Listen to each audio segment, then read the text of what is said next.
Louvado seja o nome de Jesus. Deus é bom, Deus é grande. Quem estava aqui ontem na conferência? Quem é que não veio ontem, está vendo hoje? Um bocadinho de mão, glória a Deus. Hoje vai ser uma noite especial, hoje a porção é dobrada, né? Então se prepare para receber do Senhor. O Senhor já está, como o pastor Rafael já falou, tocando a sua vida. Quem não estava aqui ontem, vou me apresentar rapidamente. Eu não vou repetir tudo que eu falei ontem, mas vou falar uma parte que eu não falei ontem. Eu sou pastor Temístocles da Verbo da Vida Aracaju. E eu tenho uma filha chamada Mariana. E tenho um filho que está na barriga da minha esposa linda, Amanda. E o filho, eu decidi colocar o nome de um profeta, de um evangelista, de um homem de Deus, pastor, de um homem que pudesse fazer, operar milagres, sinais e maravilhas. Eu olhei para Rafael e disse, bom, a mãe de Rafael botou Rafael e deu certo. Aí eu botei Rafael também, com PH também. Pensei em botar Rafael Marques Frota, mas aí ia ser demais, né? Então, tá chegando aí Rafael para curar os enfermos em nome de Jesus. Jeová Rafá. Então, eu estou empolgado, honrado de estar aqui com vocês. Eu quero honrar também o meu apóstolo Darren, lá de Aracaju, que se não fosse ele me confiando, vocês nem iam saber quem eu sou, né? Porque eu não ia estar servindo no centro de cura e tudo mais, né? Honrar também a diretoria, honrar Rafael. E eu creio que hoje Deus vai falar com você. Deus ele vai tocar a sua vida, Ele vai ministrar o seu coração e Ele vai mudar a sua vida. Queria que você abrisse em Isaías capítulo 53. Quem conhece esse texto? Você que é do centro de cura não tem como não conhecer esse texto, né? Eu acredito que você cita ele sempre. E você vive ele sempre. Amém? Isaías capítulo 53, versículo 4. Enquanto você abre, vou contar um testemunho. Eu lembro que uma certa vez eu estava no centro de Aracaju e eu encontrei 3 pessoas. Eu estava esperando minha esposa chegar no carro, eu estava perto do carro esperando ela. Eu encontrei 3 pessoas e eu me aproximei deles para pregar o evangelho. Você foi chamado para não perder tempo. Amém? Você foi chamado para não pregar apenas no centro de cura. Você que é ministro de cura, saiba que você é um ministro. A gente fala lá em Aracaju que nós somos o centro de cura ambulante. Aonde nós estivermos, nós vamos estar ministrando cura. Nós não somos chamados para operar apenas em um dom quando estivermos naquele momento da edição do centro de cura. Nós fomos chamados para manifestar Cristo aonde nós estivermos.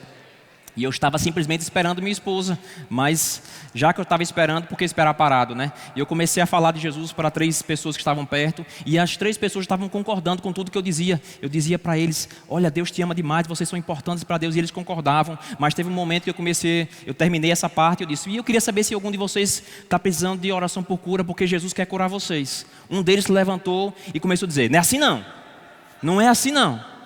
Você já percebeu que esse assunto de cura no corpo de Cristo, ele causa muita confusão? Muitas pessoas, eles pensam diferente do que a Bíblia fala. Por isso eu quero ministrar hoje sobre o que você diz é o que Deus diz. Essa seria um tema para a ministração. O que você diz é o que Deus diz. E ele começou a ficar chateado. Ele não é assim não. E eu disse, meu senhor, eu não quero discutir teologia com o senhor.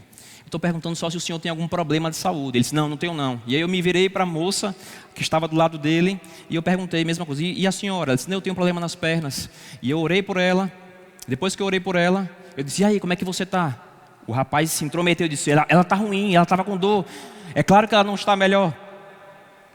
É algo que mexe com as pessoas. Pessoas, elas criam uma doutrina, pessoas, elas começam a acreditar a respeito de um Deus que mata, de um Deus que às vezes cura quando quer.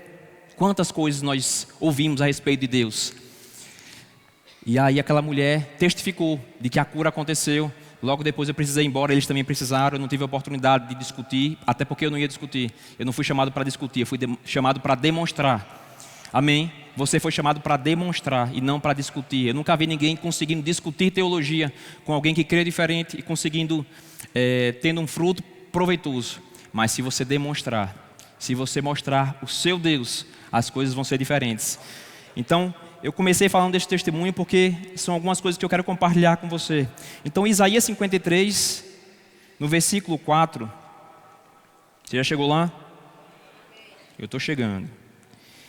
Diz assim, certamente Ele tomou sobre si as nossas dores as nossas enfermidades e as nossas dores, levou sobre si. E nós o reputávamos por aflito. Eu quero focar nessa noite, nessa parte. E nós o reputávamos por aflito, ferido de Deus e oprimido, mas ele foi traspassado pelas nossas transgressões. Você consegue ver que Jesus estava fazendo alguma coisa na cruz. Ele estava substituindo a gente, ele estava pagando um preço em nosso lugar, mas quem olhava não via isso. A Bíblia está dizendo aqui que eles olhavam e eles entendiam: está sendo amaldiçoado. Julgamento está vindo sobre esse homem porque ele está desagradando a Deus. Nós o reputávamos disso, nós o reputávamos por aflito, ferido de Deus e oprimido. Aí tem um mais, porém, não era isso que estava acontecendo. Deus estava se movendo, Deus estava fazendo alguma coisa, e parece que eles não estavam enxergando, eles estavam imaginando, eles estavam tendo uma percepção errada do que Deus estava fazendo. Nós o reputávamos por aflito, ferido de Deus e oprimido, mas na verdade ele estava sendo traspassado pelas nossas transgressões. Ele estava pagando um preço para que a gente pudesse ser curado, e eles não conseguiam enxergar isso. E é interessante porque em Mateus capítulo 5 nós vemos Jesus lá falando por várias vezes: vocês dizem isso, eu porém digo isso. E vocês dizem, quantas vezes ele fala isso lá no capítulo 5? 5, 6, 7 vezes. Vocês dizem, eu porém vos digo. Por isso que a ministração de hoje é: o que a gente está dizendo é o que Deus está dizendo? O que eu estou falando é o que Deus está falando? Eu estou declarando segundo o que a Bíblia diz, ou eu estou declarando segundo as minhas experiências mostram? Porque todas as doutrinas que vêm a respeito de cura fora da Bíblia, elas vêm por causa de uma circunstância e de uma vida. Alguém experimentou uma situação e ele precisou explicar essa situação. Ele precisou dizer por que aconteceu isso, diferente do que a Bíblia ensina. Você entende? Uma pessoa entendeu, glória a Deus. Que coisa maravilhosa. Eu acho que eu estou falando em inglês então. Uma pessoa entendeu. Quero que você abra lá em Mateus 17. Nós vamos agora focar um pouco nesse texto. Glória a Deus. Mateus capítulo 17. Deus é bom. Oh glória, Deus é bom. Aleluia, Deus é bom.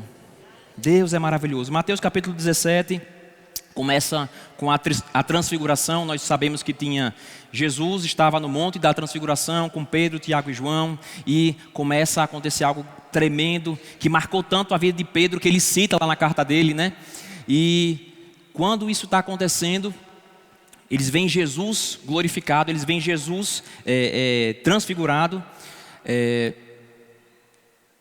Pedro tem uma excelente ideia, né, de colocar 3 tabernáculos. Vamos ficar aqui o resto da vida. Eu gostei demais desse lugar. Estava Elias, estava Moisés e estava Jesus, né? E aí Pedro diz: já sei, vamos ficar aqui, vamos botar cabanas aqui e vamos ficar por aqui, porque está bom demais aqui. E enquanto Pedro falava, a Bíblia diz que uma nuvem veio e cobriu aquele lugar. Diz que eles se prostraram e uma voz veio dizendo assim: este é o meu filho amado, a ele ouça. Em outras palavras, dê atenção à vida desse homem. Dê atenção ao que ele viveu. Dê atenção às palavras dele. Ele é o foco agora. Sabe? Tantas doutrinas pegando alguns versículos do Velho Testamento e dizendo que Deus é o que a Bíblia não diz que ele é. Pega um versículo aqui, pega outro versículo aqui. Enquanto o Velho Testamento, ele era algo que apontava para Jesus. Tantas pessoas com tantas dúvidas a respeito de cura, quando nós temos a resposta em Jesus. A vida de Jesus, ela é a resposta. João capítulo 1 diz que ninguém jamais viu a Deus, mas o Deus unigênito que está no seio do Pai, este o revelou. Ah, mas Moisés, mas não sei o que. São tantas perguntas. E aí a Bíblia diz: Jesus, ele veio revelar a Deus.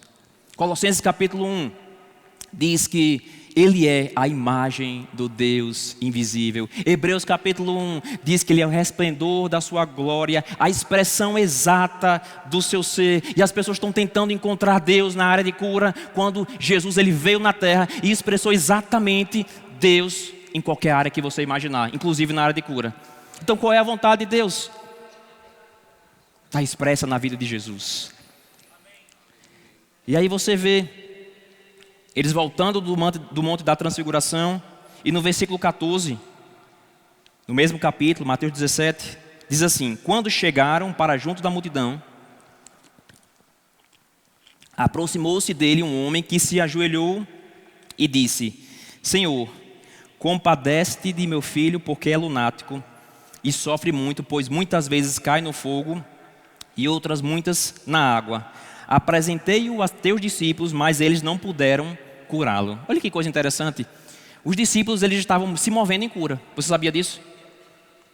Mateus 10 mostra Jesus comissionando os discípulos e dizendo: eu estou dando o meu nome, vão nas cidades e vocês anunciem o evangelho, vocês curem os enfermos, anunciem que o reino está próximo. E eles começaram a fazer isso e o resultado estava acontecendo. E não foi à toa, não foi por acaso que esse homem, esse pai vai levar o filho para os discípulos e não para Jesus. Porque ele sabia, eles viam, tem resultado nesses homens. Esses homens estavam operando as mesmas maravilhas que Jesus estava operando. Por causa do nome de Jesus. Isso te diz alguma coisa? Isso te diz que você também pode operar maravilhas? Eu sei que eu posso operar maravilhas e você também. Você é discípulo de Jesus? Então você foi chamado para isso. E ele foi, leva aquela criança para os discípulos. E os discípulos não se negam a orar, porque era algo que eles já estavam acostumados a fazer e acontecia. Ele não disse: não, somente Jesus pode orar, vamos aguardar. Não, eles foram, oraram e não houve resultado instantâneo. Não houve resultado naquele momento. Você já orou por alguém e não houve resultado no momento que você orou?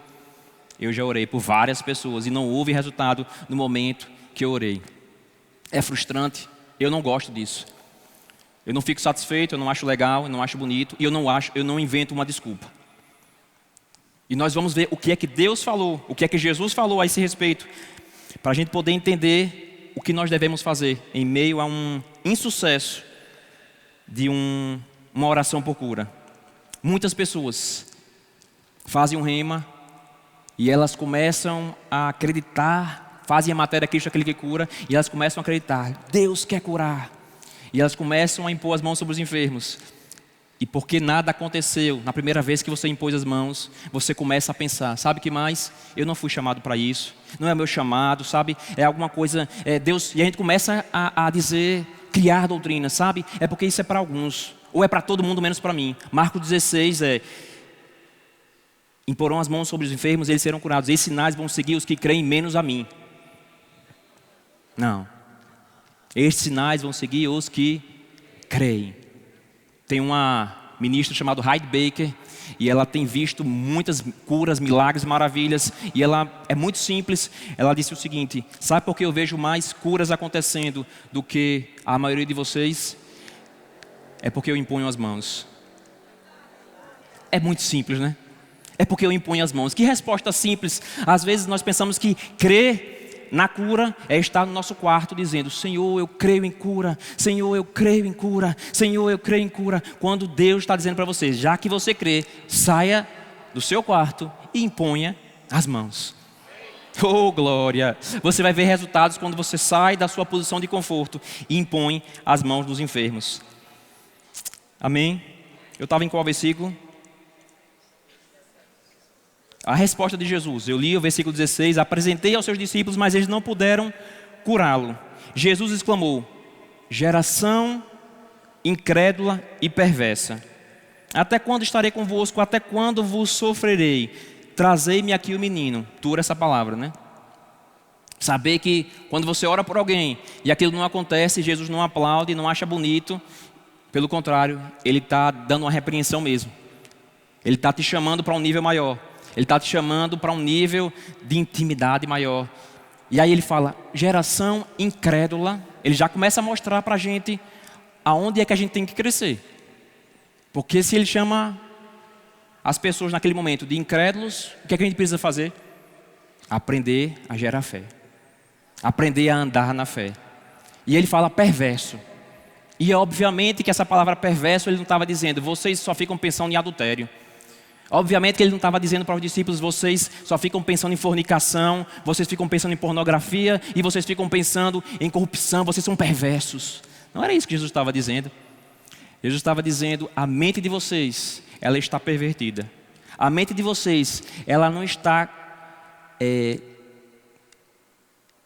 tão limpa, tão renovada, a ponto de vocês viverem aquilo que eu chamei vocês para viver. E aí ele fala algumas palavras mais duras ainda, se a gente não entender. Até quando estarei convosco? Até quando vos sofrerei? Parece que Jesus está dizendo assim, Senhor, me tira desse bando de incrédulo. Fica parecendo que Jesus está dizendo isso. Não fica parecendo? Até quando é que eu vou estar nesse ministério? Não vejo a hora de ir para a cruz para voltar para o Pai. Porque esse povo... Não era isso que Jesus estava dizendo. Ele estava dizendo, eu não vou estar o tempo todo com vocês não. Vai ter um momento que eu vou sair. Vai ter um momento que eu vou sair de cena e vai ser vocês que vão ter que agir. Vai ter um momento que eu vou para o Pai. E tudo quanto vocês pedirem em oração, no meu nome eu farei. Vocês vão estar no meu lugar. Até quando eu vou estar com vocês? Não vai ser o tempo todo. A resposta era, não vai ser o tempo todo. Até quando vos sofrerei? Essa palavra sofrerei significa, eu vou suportar vocês. Até quando vocês vão precisar que eu mostre para vocês como é? Até quando vocês vão depender da minha pessoa física para fazer aquilo que eu já chamei e já comissionei vocês a fazer? Até quando vos sofrerei? É nesse aspecto que Jesus estava dizendo. E aí ele fala, trazei-me aqui o menino. Ele não diz, sabe, às vezes Deus não quer curar. Ele não diz, tem momentos que só eu posso curar. Tem curas que somente Jesus pode fazer. É óbvio que vocês não podiam fazer. Vocês são discípulos, eu sou o líder. Ou pior, Deus é soberano. E quando Ele quer, Ele cura. Quando Ele não quer, Ele não cura. Quando Ele não quer valorizar a palavra dEle, Ele não vai valorizar. Eu sei que Ele disse que Ele cura, mas às vezes Ele não quer curar. Isso não faz sentido. E não foi a resposta que Deus deu. Não foi a resposta que Jesus deu. Em meio a uma falta de resultado, Ele disse, traga o menino que eu vou mostrar para você qual é a vontade de Deus. Foi muito simples. Um verdadeiro líder, ele sempre vai fazer mais do que ensinar. Ele vai ensinar e ele vai demonstrar. Nós vemos o que o pastor Bud fez aqui. Como o Brasil foi alcançado e as nações foram alcançadas por a vida de alguém que não apenas ensinou, mas demonstrou. Nós vemos testemunhos e testemunhos aqui de toda a diretoria falando, toda vez que eles vão falar de Bud, muitas vezes eles dizem que ele cria em alguma coisa e que quase ninguém estava crendo junto, mas o resultado era sempre demonstrado. Isso fazia com que, ainda que no começo não desse para entender direito como era isso, esse negócio de fé, eles ficavam ali conectados, colados, até se tornar uma realidade também na vida deles. Jesus estava fazendo exatamente isso. Deixa eu mostrar mais uma vez para vocês o que vocês foram chamados para fazer. Traga o menino aqui.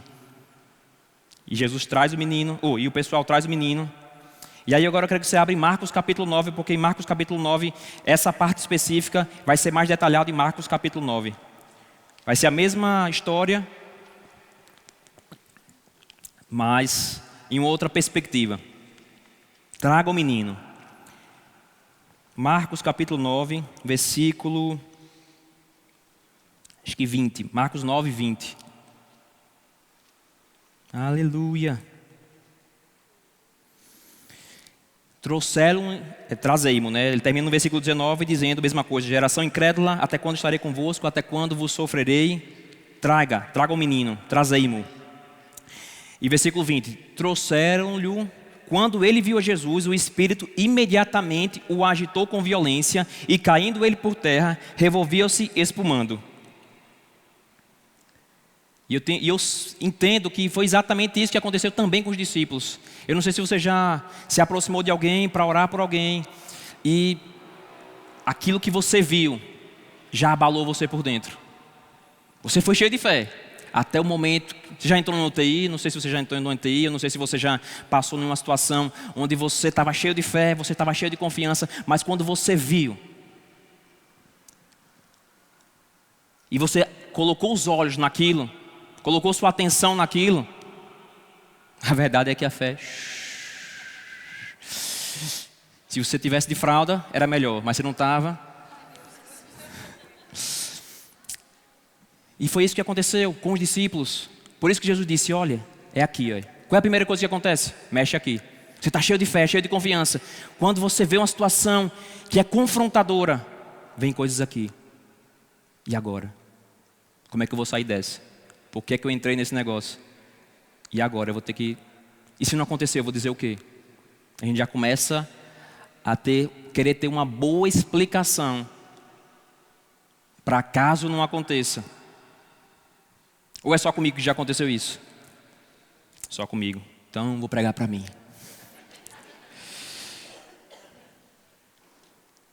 Versículo 21. Jesus ele não focou no que ele estava vendo.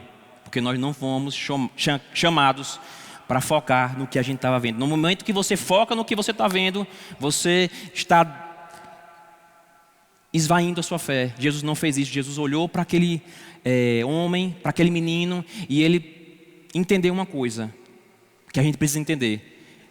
Jesus não estava com um problema. O problema era o menino que tinha. Quando a gente começa a ficar se questionando, se perguntando e duvidando e querendo já criar uma explicação, a gente coloca o problema para a gente. O problema está em quem está enfermo. Nós estamos ali para ser a solução.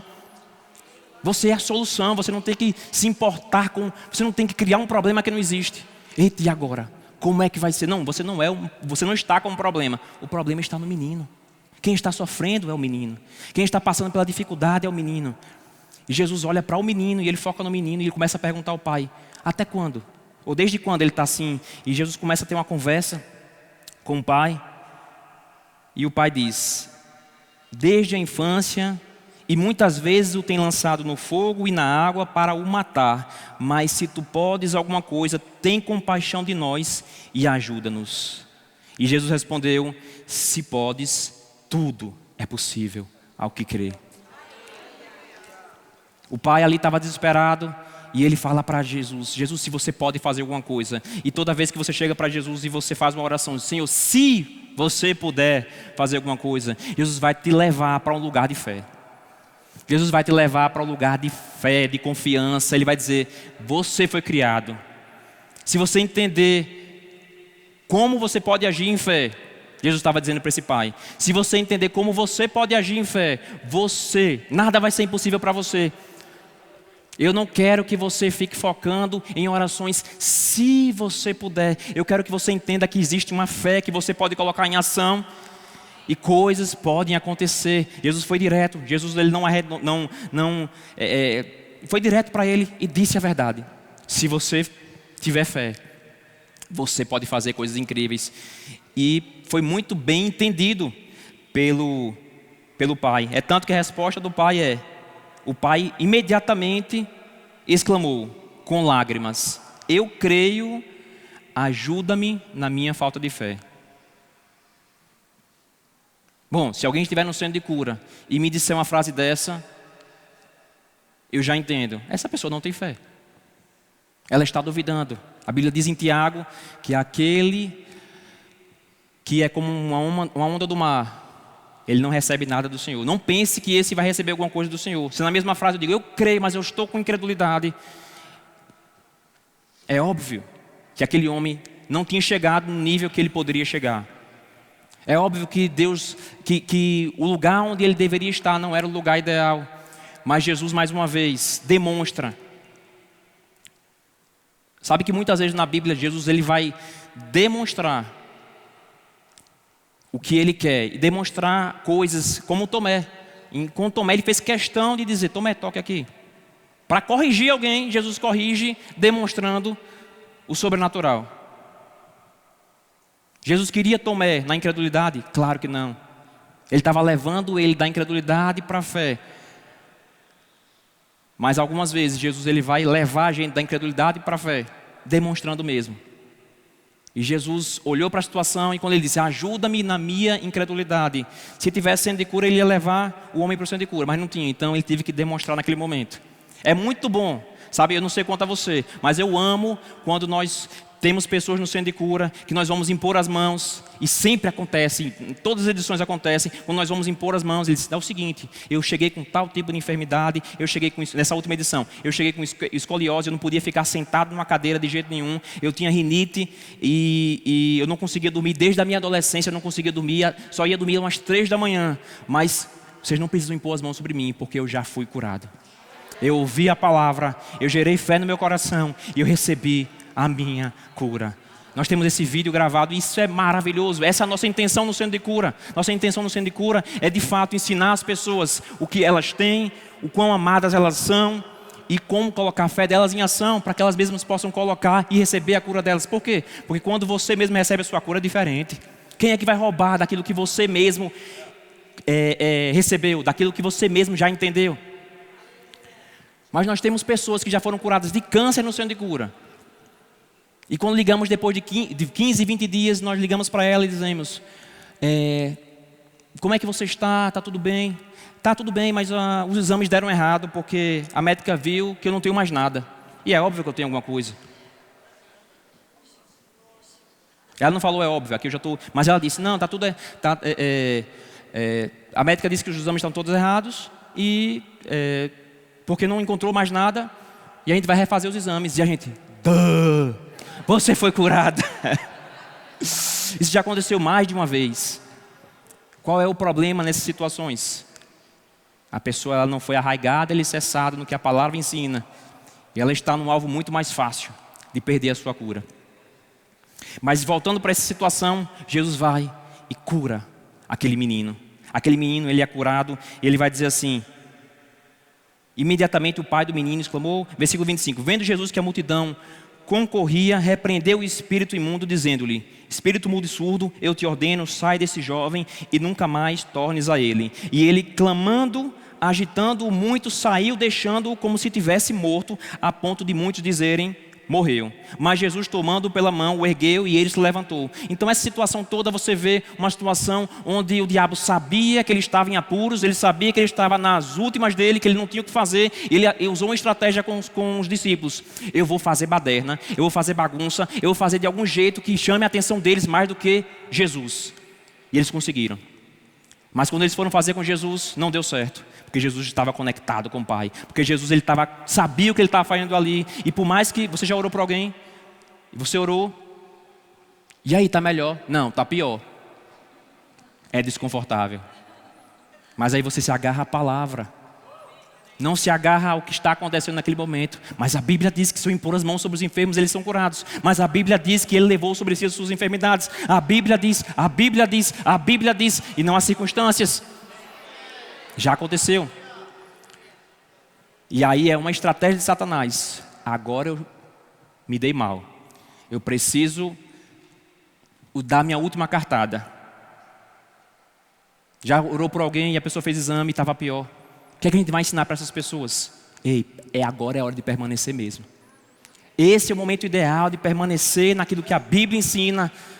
Porque se você não permanece naquilo que a Bíblia ensina nessas circunstâncias, nós somos levados pelas circunstâncias, pelos sintomas, não pelo que a Bíblia ensina. E nós começamos a criar doutrinas, nós começamos a criar motivos pelos quais as pessoas não podem ser curadas. E começamos a dizer, Deus é soberano. É tão triste, eu tenho um ministro que a esposa dele começou, durante 6 anos, a esposa passou por uma situação de depressão. Ela começou a pensar, veio um pensamento no coração dela, na mente dela, dizendo, ninguém te ama, as pessoas só te tratam bem porque você é esposa de... E aí falou o nome desse ministro. E ela passou 6 anos acreditando nessa mentira. E o tempo todo que ela acreditava nessa mentira, ela ia piorando, a ponto dela ir a coma. Ela começou a ficar doente e ela teve um derrame cerebral. E esse ministro o tempo todo confessando a palavra, esse ministro o tempo todo não permitindo que essa circunstância dominasse ele permanecendo na fé. E faltando 1 ou 2 meses para ela entrar em coma, começou a vir uma voz parecida com a voz de Deus, que dizia para ele assim: olhe, você já aguentou demais, mas agora é tempo de eu estar levando ela. Vai ser melhor para ela, vai ser melhor para o seu ministério vai avançar. Você está sendo aprisionado, você não está conseguindo avançar para o que eu tenho para você por causa dessa situação. Ela está sofrendo, não se preocupe, ela vai ficar bem. E essa voz começou a vir na mente dele durante 2 meses. Logo depois, ela ficou em coma. E quando ela ficou em coma, ele disse: meu Deus, aí está a estratégia de Satanás. É aí que vem as doutrinas diabólicas que parecem ser a vontade de Deus. Ele começou a dizer: Deus, eu sei que isso vai de encontro à sua palavra, mas parece tanto com sua voz. E ele escutou o Senhor dizendo para ele: misericórdia. Foi suficiente. Não foi misericórdia, não foi o misericórdia. Vocês não sei por que vocês riram, mas não sei se não foi o misericórdia que a gente diz, misericórdia. Mas foi: eu vou agir com misericórdia. Não foi isso. Quem estava ontem ouviu o que eu falei a respeito de misericórdia. Misericórdia é quando você olha para alguém e você tem uma boa vontade de ajudar aquela pessoa que está aflita e necessitada. E Deus estava dizendo: eu estou com boa vontade de ajudar essa pessoa aflita e necessitada. E quando essa revelação chegou, o médico foi dizer: olha, o seguinte, ele está nessa situação. Ele disse: olha, eu honro você, doutor, quero que você faça tudo que você puder fazer de melhor em relação à minha esposa, mas eu vou entrar naquela sala agora, eu vou impor as mãos sobre ela e aquilo vai mudar. Ele entrou naquela sala, impôs as mãos sobre ela e saiu sorrindo, saiu rindo, saiu feliz, saiu com um filho pequeno. E o filho dizia assim para ele: eu não consigo ver o que você está vendo, pai. Eu não consigo ver o que você está vendo, em choro. E ele rindo, depois de algumas horas, ele não viu o resultado imediato, mas depois de algumas horas ligaram para ele e ela tinha saído do coma. Depois de algumas horas. Se ele tivesse acreditado nessa mentira, esse homem hoje estaria pregando uma mentira. Ele estaria pregando que Deus é o Deus que cura, mas é quando Ele quer. Que Deus é soberano. Eu já conversei com pessoas e as pessoas elas acreditam nessa mentira. E é nessa hora que a gente acredita na mentira que Deus é soberano e faz como Ele quer. Qual é o poder que nós temos contra a doença, se não é a fé? Qual é o poder que nós temos contra a doença, se não é a fé? E se você permite que o diabo chegue para você e te coloque uma possibilidade, ele está roubando a sua fé. Você continua. Eu lembro de pessoas que eu conversei e eu disse: é uma pena, mas uma pessoa, uma senhora que perdeu a filha, uma mãe não quer perder uma filha. Eu sei da dor. Aliás, eu tento imaginar a dor. Quem sabe é quem passou. Exatamente a mesma estratégia chegou para ela, só que ela caiu. Ela estava cansada, ela estava lutando, batalhando em fé, crendo, confessando, até que chegou essa voz e disse a mesma coisa para ela: ei, se eu não quiser curar. E ela chegou a acreditar nessa voz. Ela disse que continuou declarando a palavra. Mas eu continuei declarando a palavra, eu continuei falando. Misto, não pode ser. O que você está me dizendo não faz sentido, porque eu continuei declarando. Eu quero te dizer para você que declarar a palavra não tem efeito nenhum, se ela não for vinda de um coração cheio de fé. A Bíblia não garante em Marcos 11:23 que se você falar para o monte ele vai sair. Ela garante que se você disser ao monte, crendo com o coração, isso vai acontecer.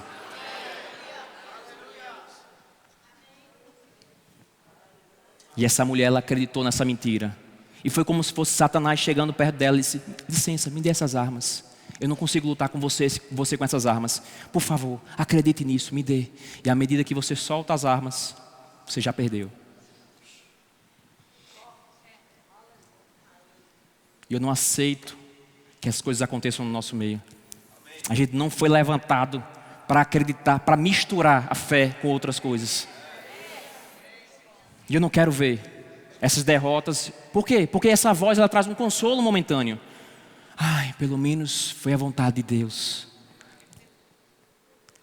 É triste, eu sei que dói para uma mãe, mas nós precisamos ser confrontados, nós precisamos crescer para não permanecermos nisso, porque se nós acreditarmos nisso, o nosso ontem vai ser igual ao nosso amanhã.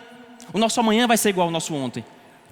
Os nossos resultados vão ser esses mesmos, porque a gente acreditou que Deus faz quando Ele quer. E isso não é o que a Bíblia ensina.